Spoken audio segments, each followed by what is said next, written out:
Business like show business, like no business I know. Everything about it is appealing. From the moment films started adding sound, music was a featured part of storytelling. With the introduction of dialogue, singing was added, and the movie musical was born. In the nearly 100 years of their life as a film genre, the movie musical has dominated, struggled, resurged, and nearly disappeared, then risen again to Oscar-winning Best Picture status. Hi, my name is Rebecca Noland. We're going to take a brief stroll through the evolution of the first full-length movie musical to the most recent release. 1927's The Jazz Singer was the first movie musical. It kicked off a 4-year run of musical success.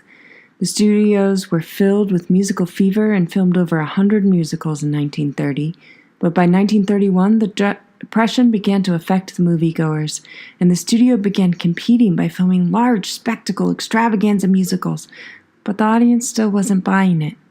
Until, in 1933, Busby Berkeley stepped in. A choreographer, Berkeley moved the cameras with the dancers, who moved with pre-recorded sound that eliminated the need for microphones, giving the audience a whole new perspective. This ushered in a new musical era, the Dancers Musical. These films gave us the amazing dance duo of Fred Astaire and Ginger Rogers and a string of musical hits, including the 1939 hit Wizard of Oz, which also brought a new thing to musicals, color. The 40s gave birth to a new change in musicals. They became musical stories, where the songs added to the story, as opposed to stories with big, flashy musical numbers that distracted. Such hits as Meet Me in St. Louis, Singin' in the Rain, and Gigi were born. It also gave us Bing Crosby, Danny Kaye, Gene Kelly, and Judy Garland, who took the studios into the golden age of the movie musical. The early 50s saw a few more hits, most notably A White Christmas. But by the late 50s, television was starting to take its toll on the box office. As the studios headed into the 60s, they started billing musicals as limited engagement road shows, and it worked. For a bit. This led to the blockbuster musical.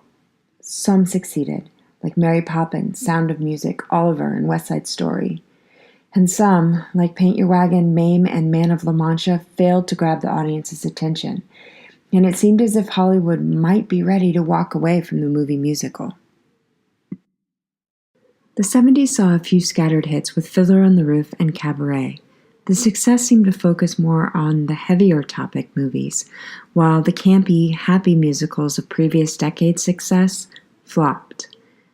Late 70s and early 80s saw more disappointment, with the exception of Grease, and a late 80s sleeper hit, The Little Shop of Horrors.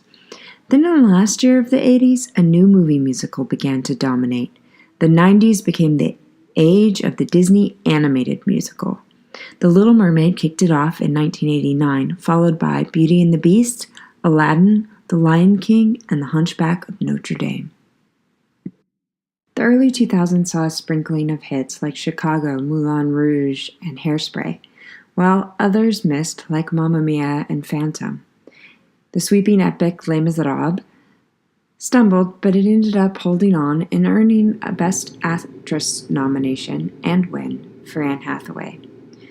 Next came La La Land, a nostalgic throwback to the golden age of Hollywood musicals. Weaved with a modern-day love story, its novelty and success seemed to mirror that era and ended up winning Oscar for Best Picture.